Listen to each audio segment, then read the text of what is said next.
Uenda kurine mabhuku. Wakanoa chikora Saturday. Okay. Unotenga doro? Enda chikora nika Saturday. Grade ni komanda.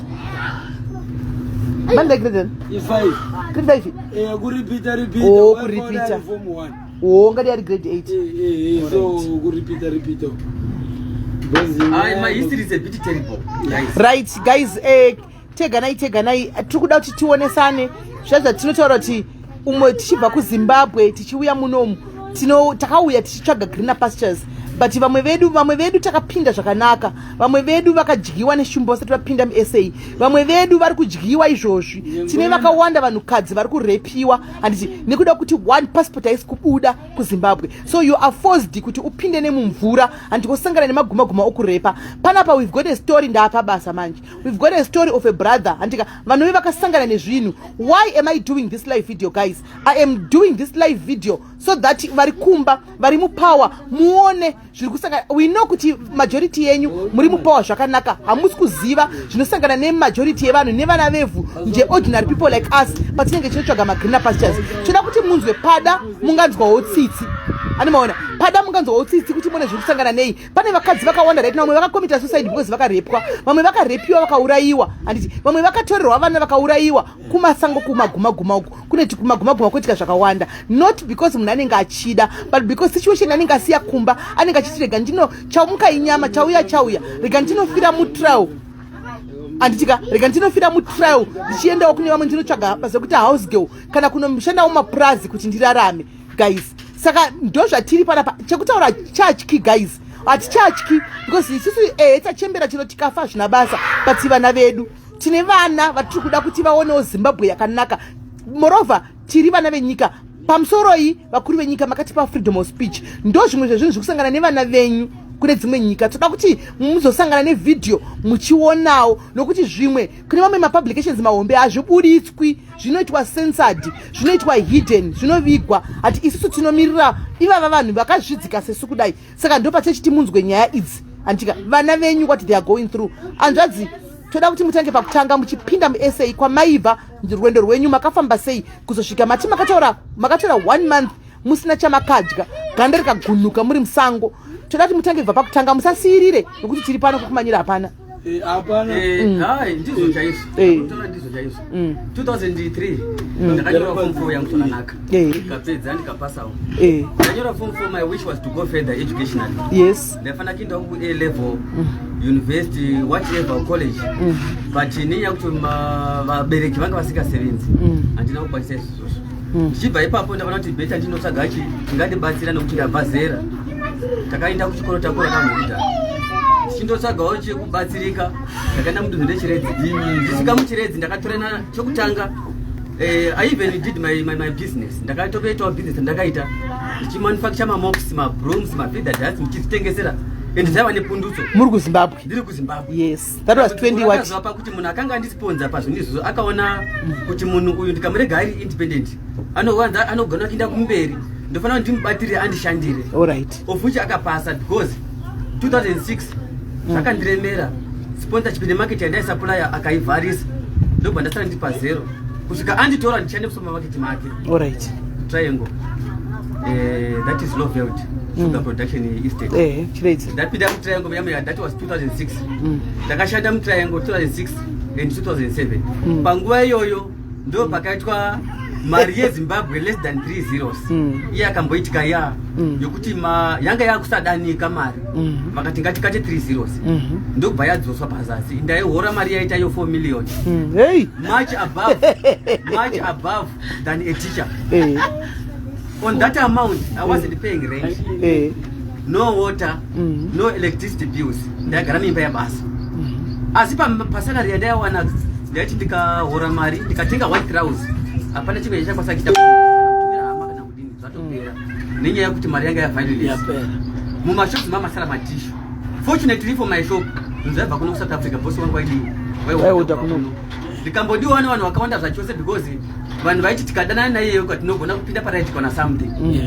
of which I did. Maidana ni vanhu. Yeah, ndaishanda musupermarket. Saka zvaitika zvekuti vanhu vaisundana paline. Just for buying. Ile inonzi panic buying. Zvazvisiko. Saka chaizoitika ndekuti munhu wese ada kuti aite shamwari yako. Pakauya something naye adino. I want something. Yeah, of which pressure yoyoga. Ndanyatsoona kuti vanhu vari kutambudzika. For sure ndakazama kuti ndidzitsipite even because mutemo waititi 1 garai papa comfort mavhiri pama magirapa garai papa zadaro garai papa takazondinetsa kuti mari yatwa 3 zeros life become unbearable by day by day on the negative side panga pasina prospering panga pasina don't understand my dependence inini personal survival was very difficult kusvika ndatisaid kuti it's better that I go somewhere that is to South Africa. Yes, ndakambofunga ndikaplana nevamwe kuambuka border zvikaramba ndikafunga nevamwe zvikaramba kusvika ndakanoti hangope mwari akanditenda asi uchaenda uri one no brother no mom no someone aside alone kokusvikira hapana I was just going to South Africa. I had no destination. I was going to South Africa. Saka chakatika ndikuti ndakaita appointment nevamwe vakomana tangosangana musango tifambe tose tuonesane. Ndisvika pastation 10 o'clock yatakatenderana pakusvika vachinzi vaenda kare. There was no option, no turning back. I had to go to South Africa. Ndakapinda mubhazi PNC yabva kuchipinge. Very good. PNC ndakapinda mubhazi muya. Munoziva kuti mubhazi a journey on a bus is interesting. But to me it was reverse. Because I was colonized mentally. Ndichifunga mama effects. That was risky. Zvandaisangana nazvo zvandainosangana nazvo kumberi mamusingazivi ndichiinda kwandisingazivi saka takafamba ndichindosvika mubed bridge zvakanaka ndokuburuka bhazi. That was an unknown town to me. Guys, share live, guys, share the live. Share live, guys, share the live, share the live. Tasvika mubed bridge kune vanonzi vana malaicha vanovambisa vanhu murwizi aya takaitawo saizvozvo ndokubhadhara mari pakuti vanavo pakundototwa pasaidi takamira transport to South Africa. Unfortunately, it was terrible. It was awesome. It was bad. Takaunganzwa takawanda more than 200 people. Vanhu vaya vakati everyone was written down. Tanyorwa pabepa. List neamount yawabhadhara kuti unokwanisa kuambuswa. Takagadzikwa panzvimbo takagadzikwa. Takamira vanhu vaya vachitonotora transport truck. 10 o'clock 11 toku 1-2 midnight havana kuya matojutwa mari vanhu vakatanga kuridza mberi pakachemewa chacho vanhu vachemera muri musango people were stranded apa muri musango some have paid to the last cent apa usati wasvika padestination pari kudii kuenda pocket hauna chinhu handiti munozoona saka chakatika ndechekuti zvadaro there was no way out kuti ndidzoke kumashure kuchiredzi apa ndanga ndisina mari kuti ndamboenda kuSouth Africa mari hapana ndizivi mari handina. I was stuck. That's when I started staying in the bush.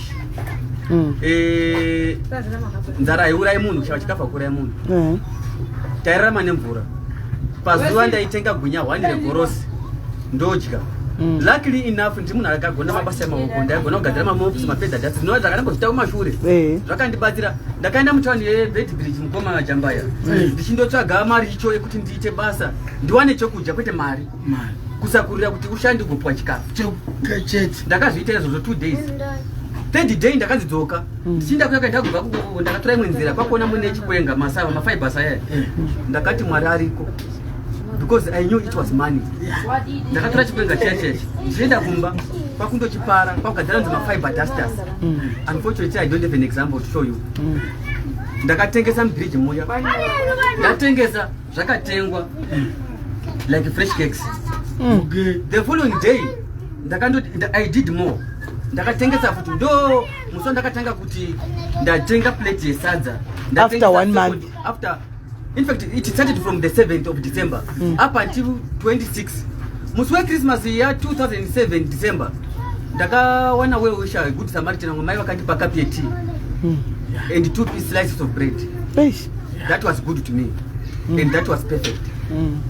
Then on the 27th ndomuso ndakatanga kujasadza. Pesa pandaimwa mvura negunya 1 per day every day ndichirara musango. Skinny kadambuka. Skinny inogura senyoka. This masose pamusoro peganda kuti ararame inyaya yekudya. Ukashawa enough food, what happens is these cells will die, they will shrink. Unozongosara that is spirit, that inner human, but outward looking will be very terrible. Yes. Unenga wasara my bones, skeleton, you can see through the skin that how many ribs are inside. Yeah. Right. Zvakaitika zvopandi.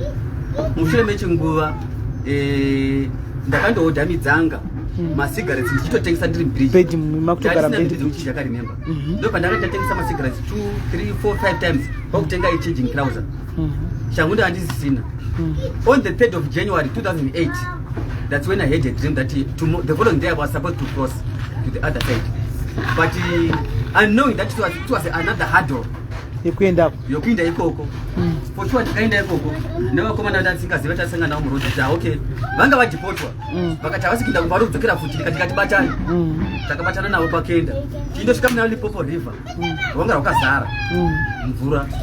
That was my first day to see the crocodiles.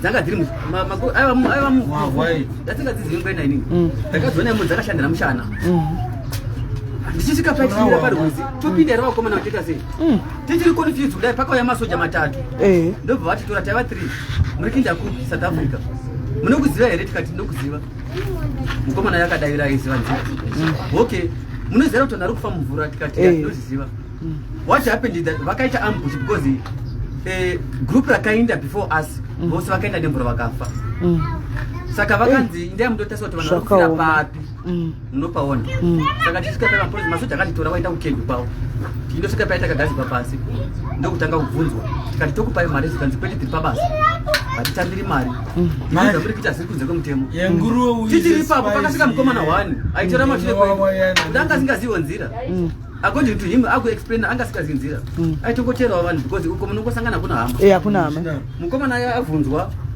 abvunzwa zvakanaka uri kuenda kupi akati handikungofambawo zvangu akarohwa nemasoja zvaisiririsa zvokuti zitega taitona kuti tiri padanger but takatoto please musamuuraya munopaona vakamurova nematanda muchienda unono kusvika zoti aiwa tizinzira ndikida kusada ndikuterawo varume ava kubvira isu okay anyway takagara ipapo pakasvika a group of more than 30 people vaida kwambuka rwizi vachisvika ipapo masoja vakavakepcha imi ndii muri kuraisa vanhu murinda kupinda vanhu vakawanda so tukanzi tikinda kusada kuda tovambutsa tukanzi okay today muri kuzviita chi in our presence toda kuona kuti munovambutsa vanhu sei vanhu vari kufa sei imi vafanira imi kubvira isu batanyai nevanhu ava muinde navo rakaita like that was a step because kuambuka usina kuchavabvisa it was impossible but kwatiri nekuda kuti masoja akadeclare uye akati aiwa no havana kubhadhara mari zikanzi kwete tisiti kutaura vambusai vanhu vose takatarisa isu munopaona to my surprise zvokunyaraziva kuti handina kupfeka kana kuti uyo mukadzi kana kuti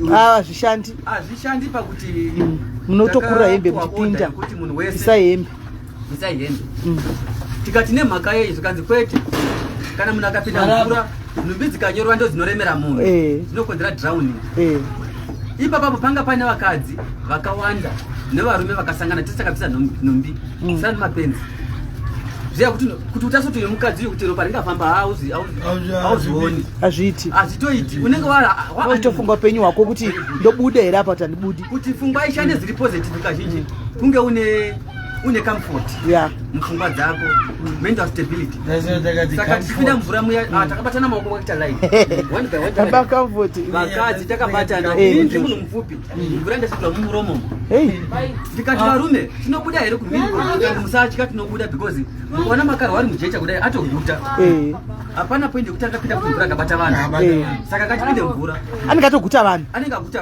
ivediweka kwete mombe zvakaoma pakafa vanhu saka ini ndakarisika ndikati kwese kufa pakupinda mvura nevamwe ndakabatwa ruoko mukoma ndakada kuti ndidzoke kumashure no ndaita ndiseundafandafanda I have to go forward takavambuka murwizi masoja aya takumhiri akadanidzira kuti muchenjere pane magumaguma ipapo of which it was true takavaona magumaguma asi chakaitika kuti atakaona kudarika magumaguma votokumbirwa fodya mamechisi kuna vanhu anobhema vokudirwa todarika challenge tindosvika pafence boundary rine road reza wire barbed wire iri road iko road ye paground ye ndozokutanga yechi-2 electric fence, yechi-3 road barbed wire again.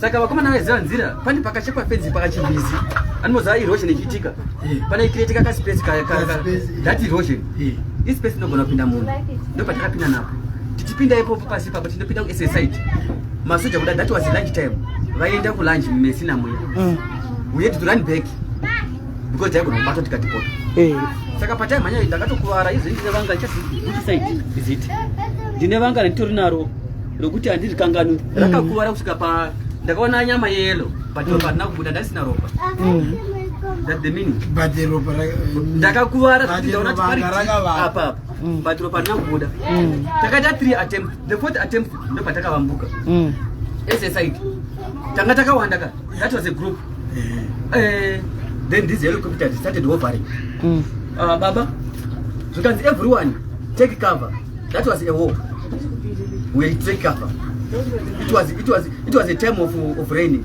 everything was green when it dug down inside the shrubs the bushes things like those ones takavanda was sure takavanda kudaro zvakaita basa razvo kusvika zvaenda ndobva taitanga kufamba musango going to unknown place mukomana wataiziva taifamba naye in our group akati guys begai vanhu vesvalini vaende tikafamba tiri group tinobatwa chazoterwa tiri 3 takaita saizvozvo 6 o'clock 7 o'clock 8 o'clock 9 o'clock taipinda museni mutani mesina mukomana wayo akati vakomana ndine kamari paside gai nditotenga chikafu chekuzodya munzira because pulani yaivapo yava yekinda kumesina kuLouis Richards netsoka ende tanga tisingazi kuti Louis Richards yanga iri kure zvakadini saka takatenderana vakomana vakapinda akandotenga 3 2 liters of cold drinks we 3 loaves of bread for the journey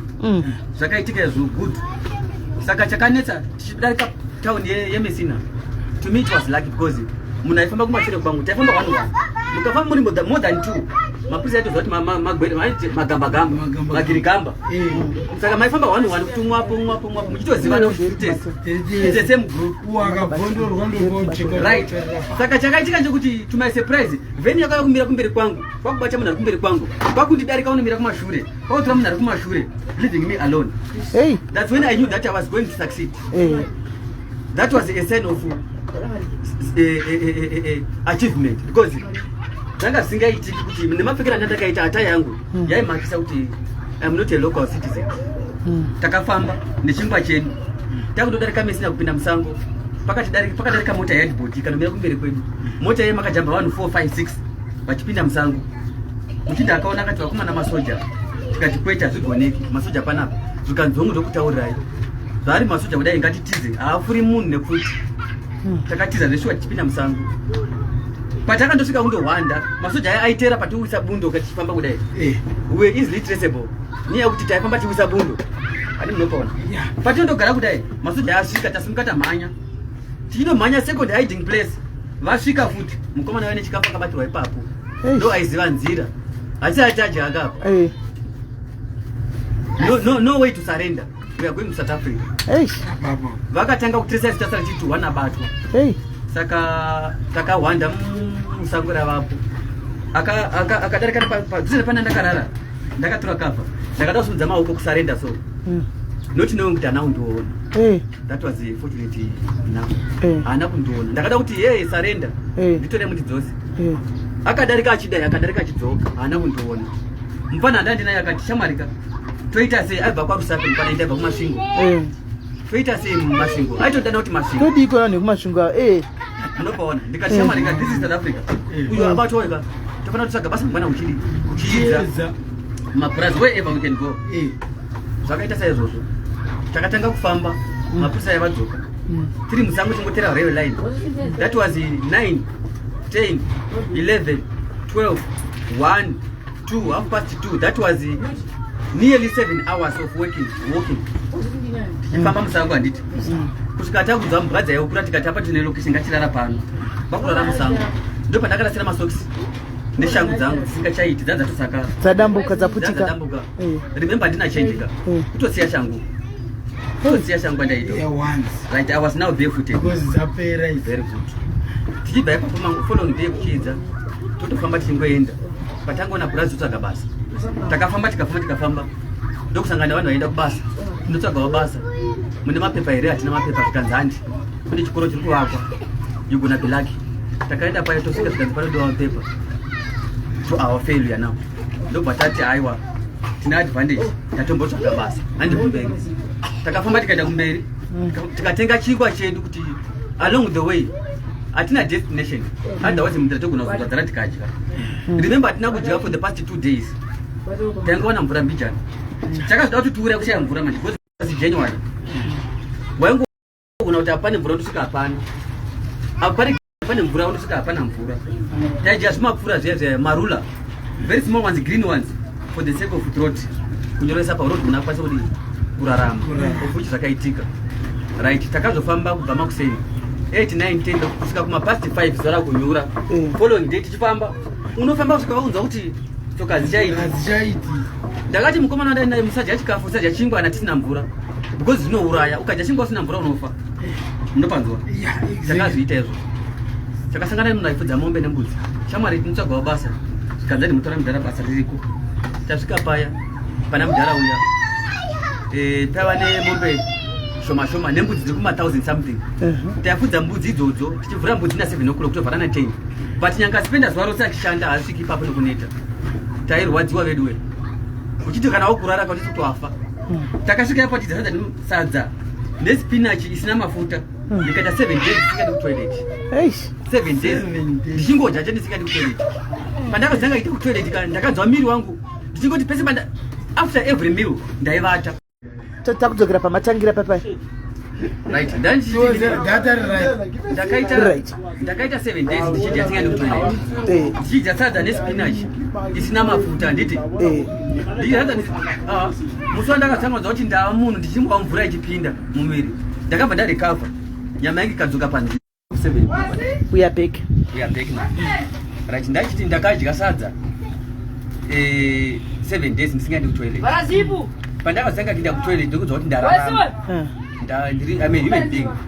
There are these moments ndaizvishunya kuti ndinzwe kuti is this me? Is this myself?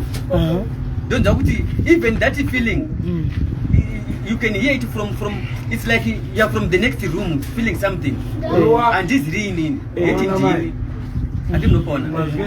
Right, okay. Pandakazofunga kuti no, it's better that I should proceed to Pretoria. Remember, this is an unknown destination again. That was an unknown destination. Toita say vanhu ndani nawo ndinoshanda nawo takaranga nakutiza apa taishanda paya. Unfortunately munotashandira yavang'anga saka nekuda kuti siriwa nechitendero handina kuti anga ida kundipromota atondibvunza wakaenda kuchikoro here wakaita medzere ndikati ndida kupromota. Unfortunately profession yake yaiva iri associated nemaevil things, maevil deeds, saka I couldn't take it.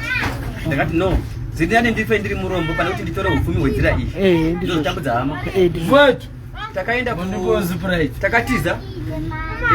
I'm not sure about the date. Usiku kuma 10 pakutanga kusimuka famba nedzoka tichitidzira kuPretoria. Wachaifanira kundokwirira transport yedu. Nzvimbo yandanga ndiri yainzi kumesina kuLimpopo kwainzi kuKamukuzi river. Musango kwaifamba netrain jet. Road iri afa. Saka takafamba nedzoka kubva ipapo kusvika nzvimbo inonzi kuVat Report. Vat Report, it's a distance of roughly I can say 70 to 80 kilometers. It's a distance of 70 to 80 kilometers. Takaikava ne on foot. Takasvika pakunzwa kuti ndikufamba nhumbi dzandakapfeka dzakundiremera. Beta ndibvise. Munopaona. No water, no what. Chikafu chandanga tafamba nacho maboiled eggs anga apera. Mvura tanga tafamba nayo yanga yapera. Takuchifamba zvino. Unofamba usikaonza kuti makumbo anozvimba handishadi.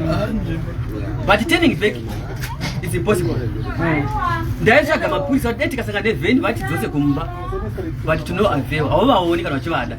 Munopaona. Takafamba kusvika tasvika kuKamukuzi. Kunonzi kunohaikirwa transport ichienda kuPretoria. Along the way takasangana nevamwewo vaiti vatenda kuPretoria havana mari. Isi tichienda kuPretoria mari tinayo. That was a good unity. Takava provide transport money. Transport yavo. Ndobva vatipa nzvimbo yedestination yepatinotosvikira nekuti vanoziva nzvimbo. That was perfect. Unbelievable. Takasangana nevakomana vaya umwe aibva kwaGutu. Muchidai vainzi Gono. Right. Takafamba nevakomana vaya tindosvika paihaikirwa wando ayakari parodi bese magroup makavanda musango tiraika rikamira mose motomhanya kubva musango tikauya tikapinda mumatende kufire raiva tende zino dai those were chrome os mazitombo echrome aya akanaitwa mutraki takapinda mumashure mutende kwakuvharwa netende nekuti kumberi kwako kwatozara kudhara tichingofamba less than 10-15 kilometers road block mapurisa waya akauya kuvhura street kwatiri zvikanzi mune vanhu 100 per person vakatangira pa 200 hatina mari iyoyo kusvika tavadzima 100 obva tasara ndine 70 rand tichisunga ipapo driver akati okay mapava aya mapurisa ndodawo yangu yesu munozobatwa futi musina kuti bhadhara yangu vakupa driver wati wamushona vakupa driver mari yake vakusara tisina chinhu tasara isu because remember takazviita vaiziva nzvimbo vakufamba takafamba tadzoka ndichacheka ndotozvitawo zvakanaka padai ndakati chiti takasvika mpretoria ka ndobva taburuka panonzi pasilverton paeastlink panonzi paeastlink along the way to Mamelodi. Saka tasvika paya, to my surprise, I thought that we were going to a building somewhere where we can get cover. That was raining season. Unfortunately, I was surprised. Tichifika ipapo vanhu vaibikasadza mumagaba aya ma 5 liters emafuta akapera kudhara aya kuAmerica taimbopuwa mazuva aya magaloni ndo aibikirwa sadza one sadza one muriwo munhu anofamba akaperera imba yose unotofamba unayo bhegi rako kumusana nenhumbi mari yako iri pauri ready for deportation ani munopaona saka tichisvika my first night was horrible kwakanaya taipinda maplastic wovata wakakrosa kadepression nekuti mvura inoerera nepasi pako wakakrosa kuti usanyorova uri muplastic. Imagine I went to ndakazirarama izvozvo. That was January, that was February. Now February wakapera, March ndo pandakazoona basa randakaona raiva rerabo removal tichira cha UD riya munoziva riya 32 or 3 4 loads to 5 loads, loading and offloading per day. 20 rand per load. Anyway, panguva iyoyo waiti ukashanda it's either half unosangana nemapurisa modhiza much of the money of the day wosara nekambijana right, sakaitika izvozvo.